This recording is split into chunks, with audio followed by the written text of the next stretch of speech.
What's happening, BMXers? Welcome to the Pistol Pete podcast. Today we have a interview with Jaime Leija. He's from the Biolabs BMX team. It's he also has the Peak Performance team. They're out of Scottsdale, Arizona. He does pharmaceutical repair, like this aftermarket kind of company. We're gonna get more details from him when I talk to him, but it's about like if you had a wound or something, you'd put this product inside the wound and it would heal faster, like for diabetes and people with wound care that have like bed sores and other kinds of maybe got shot with a weapon or some kind of big gouge out of their body. But they provide these kind of medical I guess they call it like some kind of it's like a Band-Aid, but not a Band-Aid, but it's a healing process. So it's some kind of technology where it helps people, get back to being normal really fast. And it's a great opportunity for somebody to heal up their wounds, because those open wounds are very hard to take care of. If anybody has experience in that, in the deep wounds, if you have diabetes and it's on your lower extremities, it's going to be very difficult for you to heal that. And so they have this like extra skin thing that goes inside your body and makes you heal faster. And anyways, he also helps sponsor kids that are like unfortunate, or people that just don't have the income or can't afford a bicycle and they want to get involved in bicycle motocross. He has a grassroots team, Biolabs grassroots team. And then if you actually prove yourself at the events and start getting results, you can work your way up onto the factory team where they'll pay for racing and stuff like that. And I thought it was a great opportunity for me to share what this guy does for everybody that's out there at the BMX races in his area. And also he reaches out to people from other states that surround BMX. So it's like a big BMX family. And today we're going to be interviewing him and talking to him about everything, his goals, his visions, and everything that he's into, and why and how he got involved into this BMX world. And other than that, I just want everybody to have a great opportunity to listen to this and also subscribe and hit the like button to help us, and enjoy the podcast. Thank you.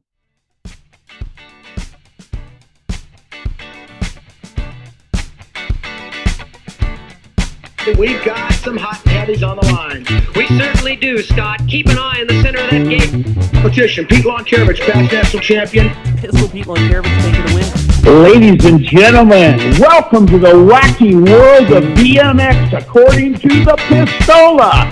Your host, the four-time national #1 pro and a world champion. Give it up for Pistol Pete! I'll see you next year in the winner's circle.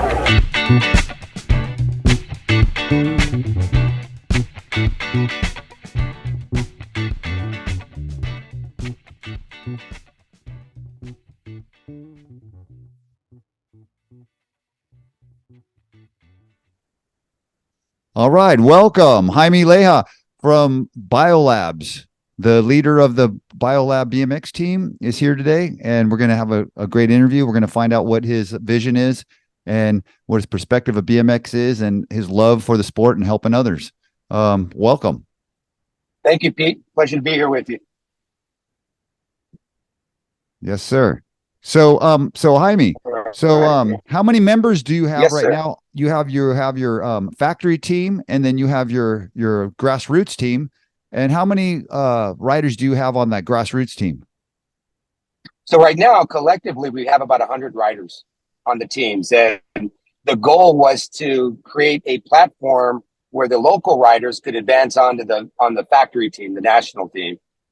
So, right now we've got about 15 riders on that national team. And so that leaves about another 85 or so that are on the developmental team. And then all primarily and, over the last 5 years, now I think we only have 1 or 2 novices on the team, and everyone else are intermediates and experts. And, fortunately, just through time, we've been able to put together some top-notch guys, including yourself, as you know, Andy Contes, some other really high-level experts throughout the Southwest that has really kind of given us a name and allowed us to compete for team trophies at the big nationals. Absolutely. Well, I thank you for even helping me because, we've just become good friends lately in the last couple seasons. And I thank you for giving me the opportunity to showboat your team and also, give some recognition to everybody that's on the team. I'm not trying to take anything away from any of the team riders that are there. I'm just here to support them and help them. And it's a great opportunity for me to get back into the sport and help others. And I'm really grateful for that. And I love what you're doing. And also, other things that you do is from your work aspect. I know that you do a lot of the like pharmaceutical kind of engineering stuff, and that's some of your products that actually helps fund everything.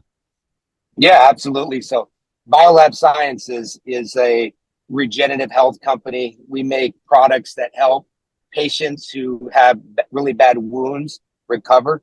We make all our own products in Scottsdale, Arizona. We, they're used by doctors to help with diabetic wounds, burns, trauma, Mohs procedures when they take out cancerous skin from patients. Our products actually help the patients heal better, faster, and more completely. So that's kind of, our passion as a company is to continue to find ways to, help people live better lives by allowing them to recover from these, both acute wounds and chronic wounds.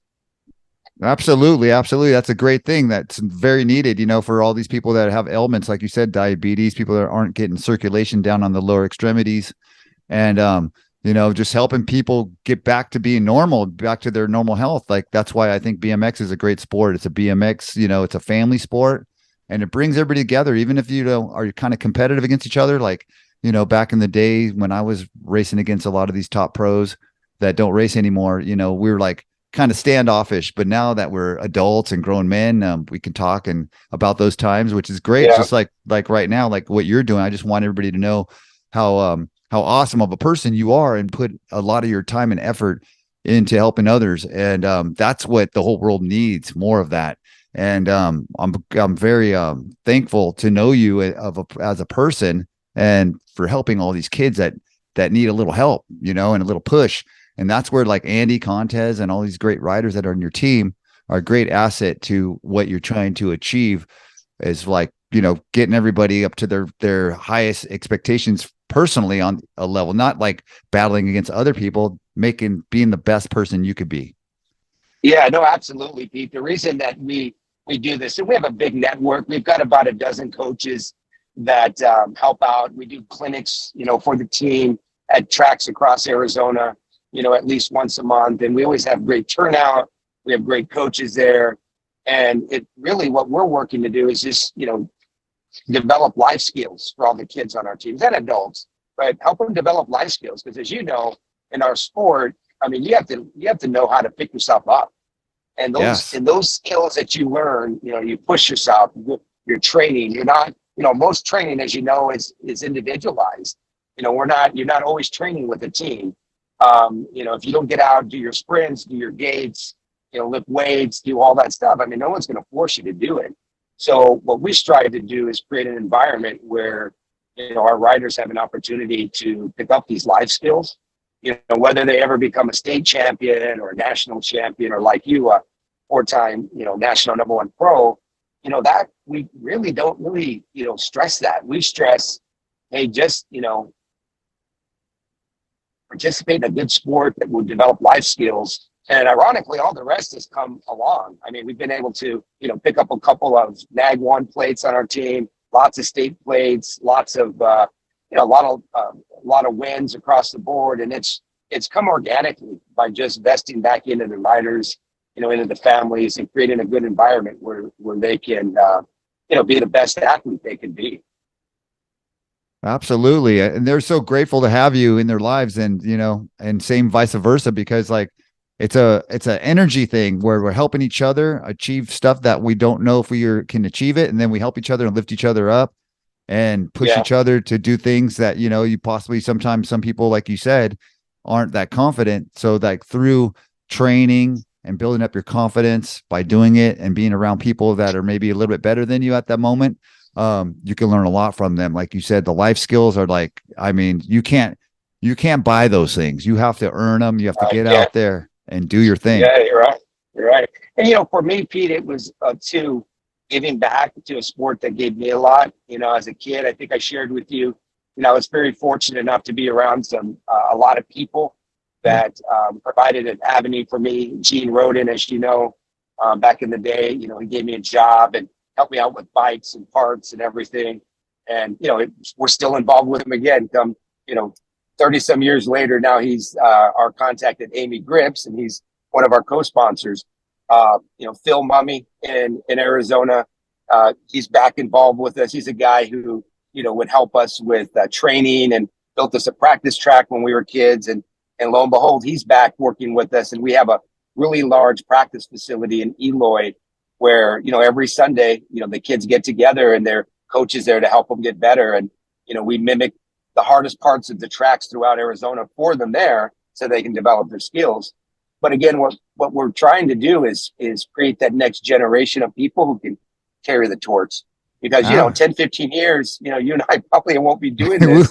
Yeah. And, if we are, it'll probably be on a wheelchair. But when that happens, we need this next generation to carry the torch and kind of continue to create opportunities for these young riders. And I think, a lot of the kids on our team come from, low income or moderate income families. And, they wouldn't, have a uniform or bikes or parts and everything if we didn't create it for them. So by doing that, it's allowed us to, invest back into our local tracks. We do a lot of volunteerism, really create not just a racing team or a BMX racing team, but create a community where we give back and we volunteer at our tracks and we do community cleanups, and just little things like that will help to, better develop our young people.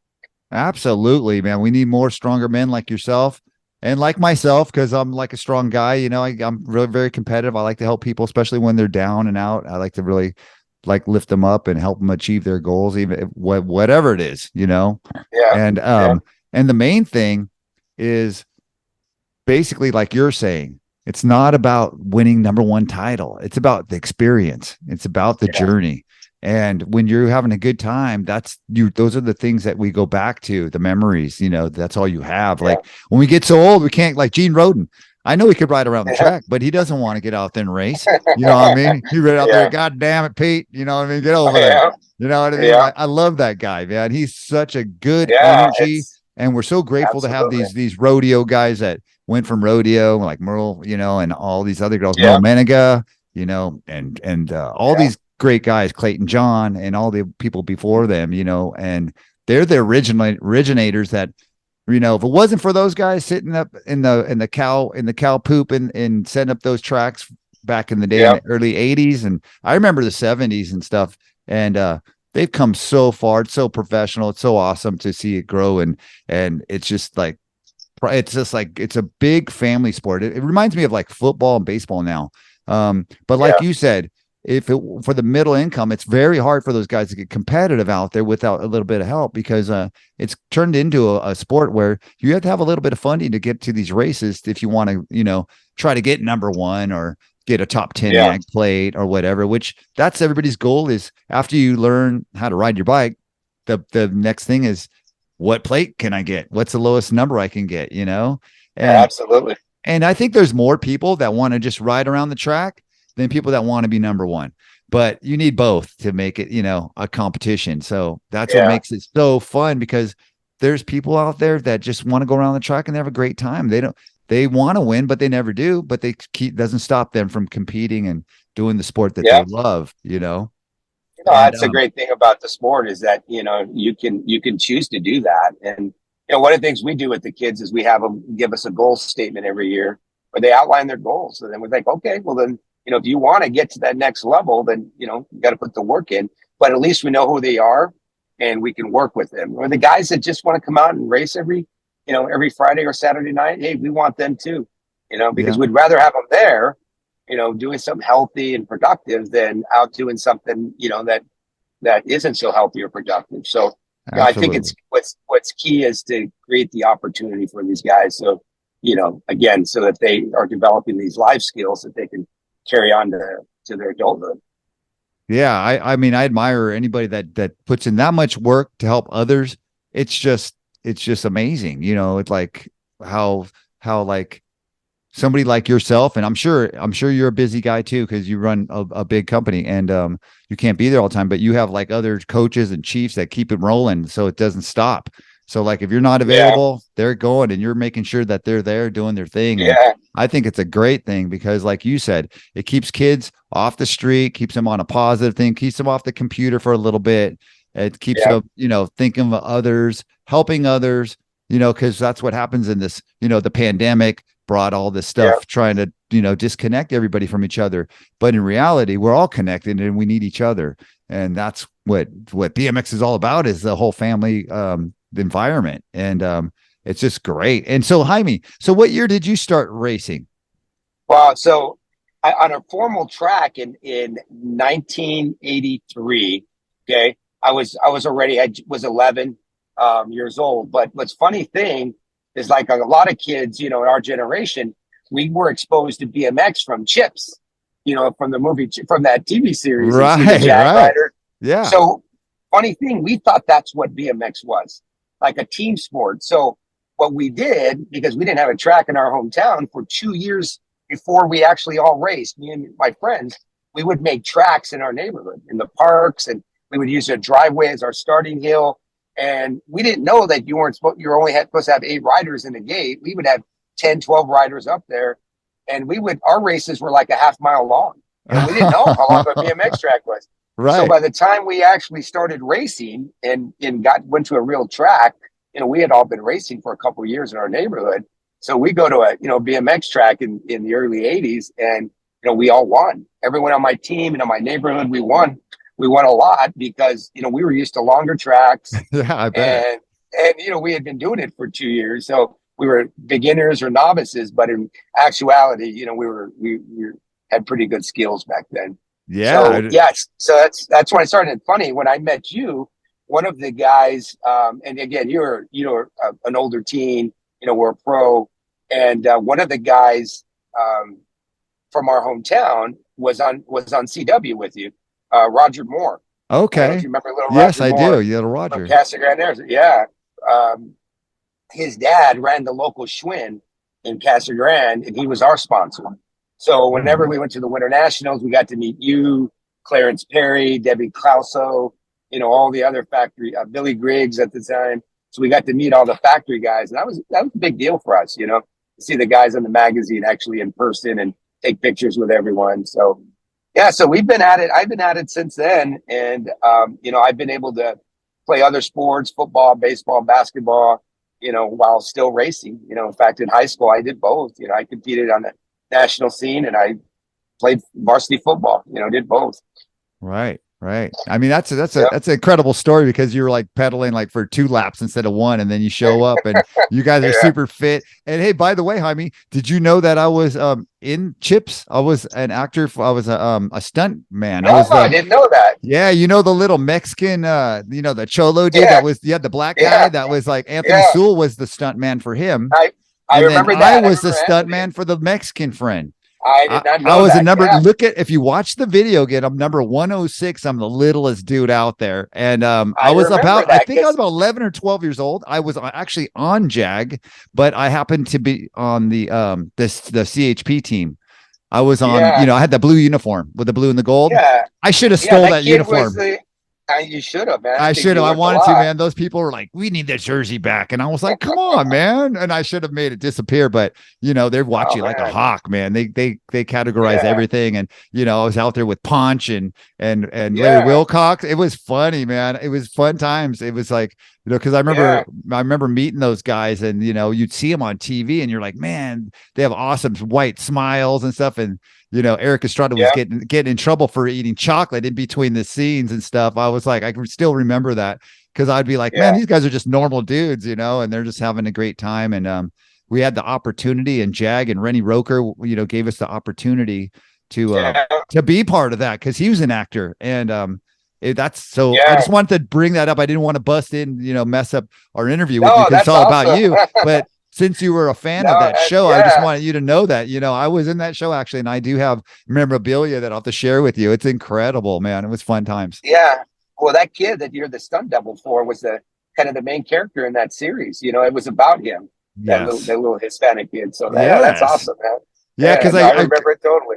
yeah, that's what happens when you grow up in Santa Ana. Just, you're right there with all the Yeah, Latinos, you know what I mean? So yeah, yeah, so that's funny. A lot of people didn't know the backstory to that. So now they do, and we brought it up the right timing. I think it was, to talk yeah, about it. That's very funny. Great yeah. story though. That's how we learned. We watched Chip. I don't remember if it came on Friday or Saturday nights, but when we saw that, we're like, we have to do that. So we mimicked it. We made ramps in our yard, and Yeah. and made a track in our neighborhood, and Oh, that was our start. nice. And so Jaime, so for this year, so what's the goal? I know like right now the economy's changed a little bit. So does Yeah, the team have to like adjust to that too, just like everybody yeah, a else? little bit. So what's funny, Pete, is my wife and I have always contributed to the team, and we've actually have founded a nonprofit that we call the Competitive Youth Sports Foundation, and it's set up primarily to support our team. So it gives us a charitable way to give into our team to support riders and bikes, uniforms, the stuff that we do. But we also support other sports. We support baseball, basketball, softball, other sports. If they need help, it's our way to give back and and get a tax benefit from it. But yeah, we've always given a percentage of our income to um, our teams and our sports. And when times are better, we gave more. And when times aren't as good and the economy's not doing as good, you give less. But our goal is to keep the team as big as it is. We get requests all the time. Every week, we get anywhere between 5 and 10 requests from all over the country for people wanting to join the team. And, we typically say, okay, this is kind of what it's all about. In the first year, you kind of really got to prove yourself, but, and we'll provide you a uniform, and you can participate in training, and we'll give you mentorship. But, you really start to get the benefits from the team in your second and third year, where we'll pay for, state races, gold cups, for the factory team, the team that all the kids are really striving for. We pay for at least 8 races so they can qualify for their NAG plates, depending upon how well they participated in training and how they participated in volunteerism. And if they request more races, we typically cover them. But the goal is to, get the whole team to the grands, the whole national team to the grands, and have, yourself, probably CJ Carriasso, Briella Barrett, Brian Randolph, Andy Contes, Anthony Agron, a couple other guys competing for NAG plates. So that's the goal. We also, what's funny is we got a bunch of guys in the 41 to 45 age group. Mark LaPaglia, Brian Randolph, Asus Haro, Andy Contes. They all race each other, and they're all kind of competing for NAG plates as well. So that's the goal, is to, we want to continue to dangle that carrot in front of the local riders so they can aspire to get onto that national team. And, they get a chance to compete for NAG plates and that type of thing. But, we have the Gold Cup in Arizona this year. So that's a challenge. We want to be able to support every rider that qualifies for the Gold Cup at Goodyear BMX this year. So, if they qualify, we'll more than likely cover their Gold Cup fees for that race. Beautiful, beautiful, man. That's such a great program that you have. And is there a way that like a kid, if they didn't know anything about BMX and they're watching the podcast right now, how would they go about like finding like a BioLabs BMX? Like, Yeah, is there a site, or where do they go? we do pretty much everything through Facebook. We do have a Facebook, the Peak Performance Biolab Sciences Facebook page. We also have Instagram. So if they went and found us on either, we're Biolab Peak on Instagram, and sent us a message, we'll send them some additional information. What we like, Pete, are kids that really want to do it, but don't have a bike or don't have a uniform. We like Okay. those grassroots kids because, they appreciate it more. They value everything you're giving them. And I probably have, I got to send you a picture, but I probably have about 30 frame sets in my bike shop. I have a bike shop in the back of my house where I do all my work. And I always have enough bikes and parts to build, frame sets for people that want to try the sport. So, and fortunately the people on the team, they give back. If they have a set of wheels that they're not using, they give them to me to build bikes. That's kind of my passion, really, Pete, is building bikes and getting them to kids that want to try the sport. Right, So yeah, right. all they have to do is reach out. We'll find a way to help them. Yeah, that's awesome, man. I'm really, really happy for these kids that have an opportunity like that if they live in your area, or if they don't live in your area, they can reach out to you. Yeah, I mean, yeah, they could be anywhere, Speed. I mean, the goal is this to provide a platform where they can try the sport and pick up these life skills. Yeah, most definitely. And I think it's that how you do this is like a lot of these other teams aren't like they don't have such opportunity like this because BMX is so different than it was in the past, where they were Yeah, selling a lot more bikes because there was a lot less bikes manufacturers out there. Now there's a couple hundred bike builders, so then there's like a great room of a great supply of bicycles, so there isn't no like demand for like new bikes. It's like whatever is the yeah, best. People just they switch bikes every year almost. Like it seems like yeah, but if you find a good bike, I think you should stick to it. If it's really yeah, suiting absolutely. you, suits your Yeah, abilities. I think it's a great thing. yeah, And and we've been very fortunate, Pete. We've had some really really good help from different sponsors. As you know, Supercross just recently stepped up and is co-sponsoring our team, so they get us frame sets, at ridiculous prices, so that we can outfit the national team and the factory team. Box, our buddy Toby, he was one of the first ones to jump on and support us. Harry introduced us to him, and he right. stepped up right away without really knowing us and started giving us, the highest level of support that he gave any team. And we've paid it back by being extremely loyal to him. And, he's been Yep. great. I mean, we meet up with him quite often. He actually has used Biolab's products in the past to treat himself. But we've developed a really, really good partnership with Toby, and he's someone who we value a lot. And he supports us. I mean, he supports us as good as, they did back in the day, when sponsorships were a little bit more robust. So we're so appreciative of him. Amy Grips now. Amy Grips is signed on. We were the first team that they signed on with, so they get us grips for the team and shirts and swag, hats, all that stuff. We have a bike shop, Send and Spokes Bike Shop, Mark LaPaglia's bike shop in Cita Vista. They support us with other parts and they build all our wheels and they really take care of us. And we've been extremely, extremely fortunate to be able to pull all these resources together and really offer sponsorship levels equivalent to what they were back in the day. And what's funny is I didn't know any different. I just thought that's the way it still was. It wasn't until, people said, the way you're supporting your local team is better than the way some of the factory teams support their riders. I'm Absolutely, like, man. That's how I didn't know that. hey, that's why I'm on your team. Because you're there to help me and to help Pistol Pete get out there. I like, Yeah. when I first started out, I had to prove myself again. So basically I come across you and you help me achieve what I need to achieve. And I'm very grateful for that. And I'm Well, glad I'll tell you what, Pete, the parents were the ones most excited when you joined pretty beautiful. I'm here to help them and be because their they all knew friends. you. Yeah. Yeah. From the old Well, school. they I were all like, remember "You're kidding me! Pistol Pete's on the team, they're like, I remember. four-time, Yeah. four-time Yeah. national number one pro." Yeah. It's a little Yeah, hard to, but the first thing they asked is, "What happened to his long hair? yeah, I What happened to all know. his hair?" I go, "I don't Well, know. I'm not I'm going to waiting. ask him I'm that." waiting for biolabs to make some technology for my hair. Anyways, that's a whole nother subject, but yeah. But anyways, that's funny. I Yeah, love it. I love it, Jaime. And so Jaime, I just want to give you a shout out, for just like you are just amazing human. Like since I met you, you're a very good person and like I love what you're doing. You're helping others. Everything's getting like is better, like you said, because like without people like you, it's boring and these people don't get the right help that they need. And because you've made this foundation and your wife, let's give her a lot of props because I'm sure she helps out a lot. And I yeah, haven't without met a her in doubt. Yep. person yet, but the wife is always the strong. I mean, my wife is the black belt at my house.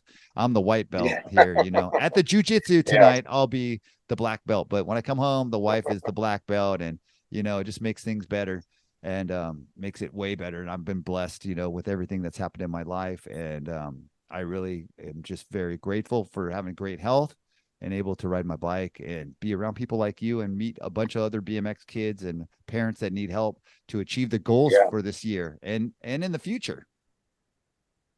Yeah, no, absolutely. We've been very fortunate, and we should play it forward as much as we can. And it's been great, getting you on the team and, getting, the added recognition for having you on the team. It helps the other kids. And yeah, it's all good, man. As you know, it's a community and we're just trying to, play it forward. We had people like Gene and others, and I'm sure you had people in the past who helped you out. And I think we're just doing our part to, keep the sport alive and, do for others what others did for us.